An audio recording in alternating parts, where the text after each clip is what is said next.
قال رسول اللہ صلی اللہ علیہ وسلم انہا ستکون فتنۃ، ان قریب ایک بہت بڑا فتنہ رونما ہوگا۔ حضور نے خبر دی فتنے کی۔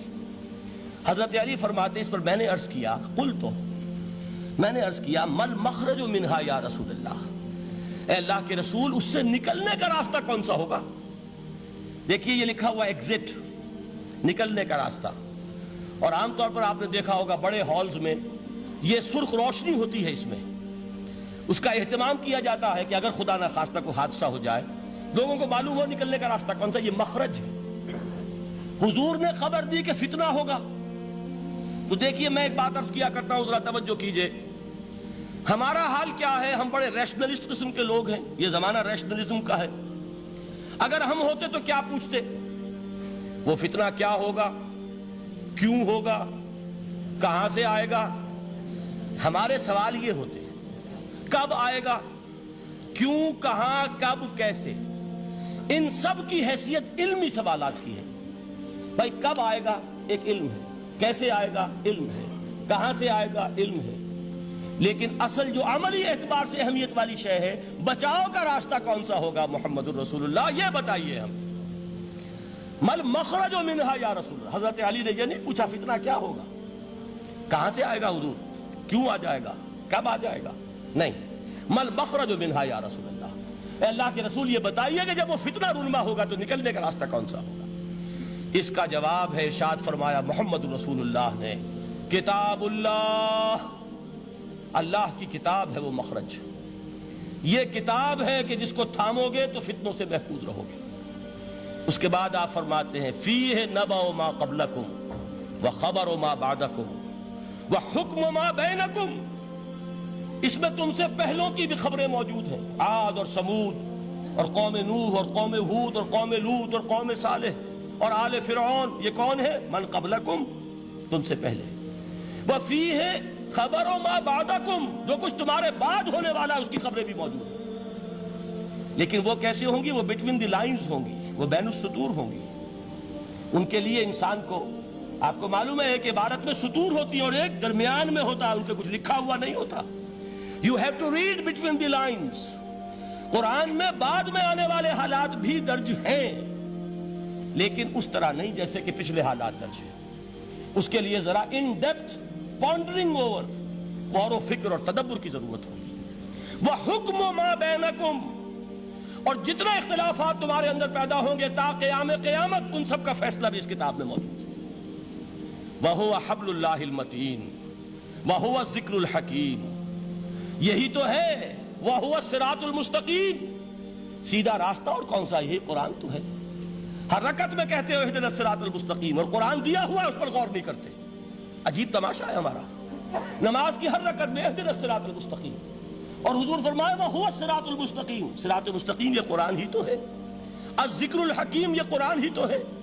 وَهُوَ حَبْلُ اللَّهِ الْمَتِينُ، اور یہی ہے اللہ کی مضبوط رسی۔ آپ نے قاری صاحب سے وہ آیات سنی سورہ آل عمران کی، وَاعْتَصِمُوا بِحَبْلِ اللَّهِ جَمِيعًا وَلَا تَفَرَّقُوا، اللہ کی رسی کو مضبوطی سے مل جل کر تھامو اور تفرقے میں مبتلا نہ ہو۔ تفرقہ ہوگا تو کیا ہوگا؟ تمہاری ہوا اکھڑ جائے گی۔ آج آپ کو معلوم ہے دول عرب اگر یہ یکجا ہو جائیں، ایک دن کے لیے اسرائیل قائم نہیں رہ سکتا، امریکہ نہیں، امریکہ کا باپ اسے قائم نہیں رکھ سکتا۔ اگر امت عرب ہی جمع ہو جائے، عالم اسلام تو بڑی شے ہے، جو وسائل ان کے پاس ہیں، جو اللہ تعالیٰ نے ان کو نعمتیں عطا فرمائی ہیں، لیکن افتراق، انتشار، اختلاف، جتھے بندی، گروہ بندی، دھڑے بندی، اس نے اسرائیل کا خنجر ان کے سینے میں پیوست کیا ہوا ہے۔ اس لیے کہ فَتَذْهَبَ رِيحُكُمْ، اگر تم اختلاف کرو گے تو تمہاری ہوا اکھڑ جائے گی، آج وہ ہوا اکھڑ چکی ہے۔ تو فرمایا وَاعْتَصِمُوا بِحَبْلِ اللَّهِ جَمِيعًا وَلَا تَفَرَّقُوا، اللہ کی رسی کو مضبوطی کے ساتھ مل جل کر تھامو اور تفرقے میں مت پڑو۔ حضور فرما رہے ہیں وہ اللہ کی رسی کون سی؟ ہوا حبل اللہ المتین، یہی قرآن ہے اللہ کی مضبوط رسی۔ علامہ اقبال نے کیا خوب کہا ہے، علامہ اقبال نے قرآن اور حدیث کے حقائق کو جس طریقے سے اشعار کا جامع پہنایا ہے، وہ تو خود کہتے ہیں گوہر دریائے قرآن سفتام، میں نے قرآن مجید کے دریا سے موتی نکال کر اپنے اشعار کے اندر میں نے چن دیے ہیں، میرا کام اور کچھ نہیں ہے۔ موتی کوئی بھی غواص پیدا نہیں کرتا، دریا کی گہرائی سے نکال لاتا ہے۔ یہ میری حکمت نہیں ہے جو میرے اشعار میں ہے، یہ میں نے قرآن مجید کے دریا میں غوطہ زنی کر کے اس سے یہ موتی نکالے، گوہر دریائے قرآن سفتام۔ اب دیکھیے اسی حدیث کے اس ٹکڑے کو کیسے شعر میں لائے ہیں۔ از یک آئینی مسلمان زندہ است، پے کرے ملت سے قرآن زندہ ہست۔ مسلمان کی زندگی تو ایک آئین کے بدولت ہے، یہ آئین قرآن، جو کہا تھا کبھی قائد اعظم مرحوم نے جب پوچھا گیا تھا کہ آپ کے پاکستان کا دستور کیا ہوگا، کیا فرمایا تھا یاد کیجئے کہ ہمیں کسی نئے دستور کی ضرورت نہیں، ہمارا دستور 1400 برس پہلے طے ہو چکا ہے۔ یہ ہماری بدقسمتی ہے جو کچھ کہا تھا قائد اعظم نے کہ God has given us a golden opportunity to prove our worth as architects of a new state, and let it not be said that we didn't prove equal to the task۔ میں معذرت کے ساتھ عرض کروں گا حضرت کہ واقعہ یہ ہے کہ ہم اس کے equal to the task ثابت نہیں ہوئے۔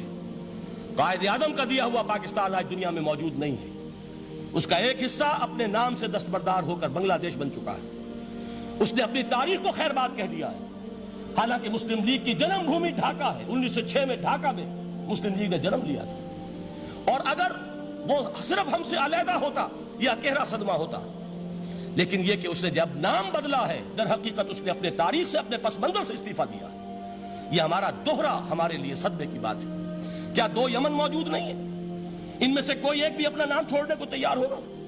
کیا 2 جرمنی دنیا میں موجود نہیں ہے؟ کوئی ایک بھی ان میں سے اپنا نام چھوڑے گا؟ کیا 2 کوریا نہیں ہے؟ 2 ویتنام نہیں ہے؟ تو کیا 2 پاکستان نہیں ہو سکتے تھے؟ ہو سکتے تھے۔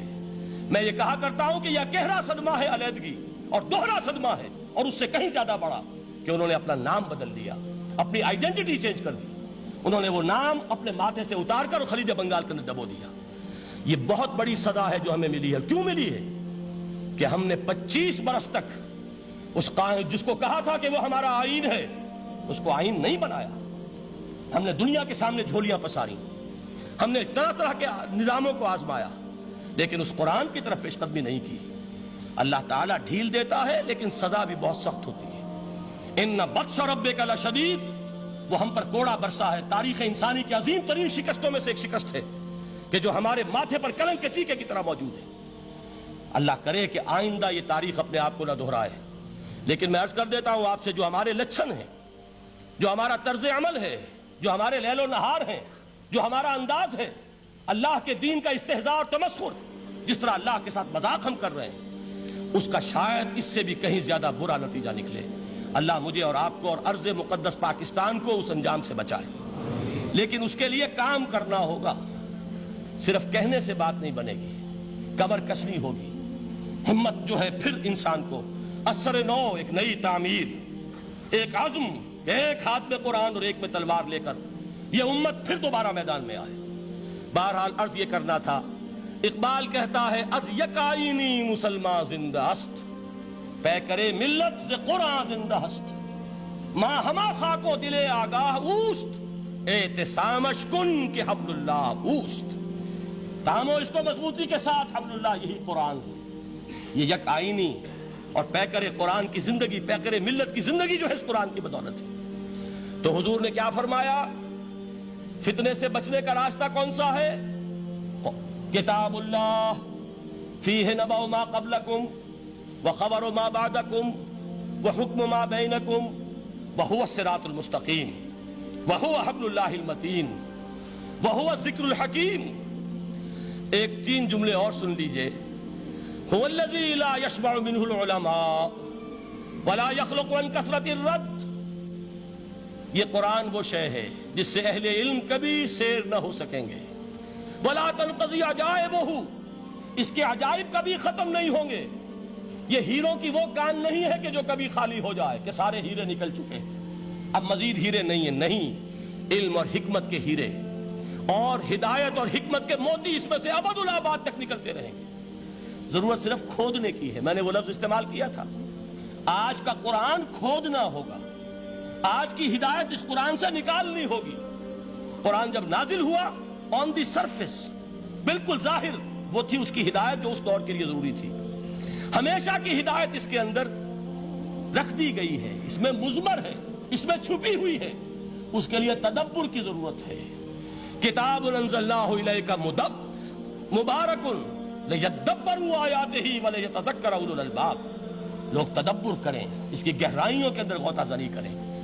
لا تنقضی عجائبہ، اس کے عجائب کبھی ختم نہیں ہوں گے۔ ولا یشبع منہ العلماء، اہل علم کبھی اس سے سیر نہیں ہوں گے۔ آپ کو سخت بھوک لگی ہوتی ہے اور کھانا کھانے کے تھوڑی دیر کے بعد اب آپ کا ہاتھ رک جاتا ہے، سیر ہو گئے، بہترین کھانا ہے لیکن نہیں کھا سکتے۔ اگر عام حالات میں وہ آتا تو کبھی نہ چھوڑتے، لیکن اب وہ آپ کا میزبان کہہ رہا کچھ اور لیجئے، تناول فرمائیے ذرا یہ بھائی نہیں میں اب بھر چکا، یہ آپ کہتے ہیں کہ نہیں؟ حضور فرمایا یہ قرآن وہ شے نہیں ہے جس سے اہل علم کبھی سیر ہو سکے، ان کی پیاس بڑھتی چلی جائے گی، ان کے اندر quest of knowledge, search for wisdom بڑھتی چلی جائے گی۔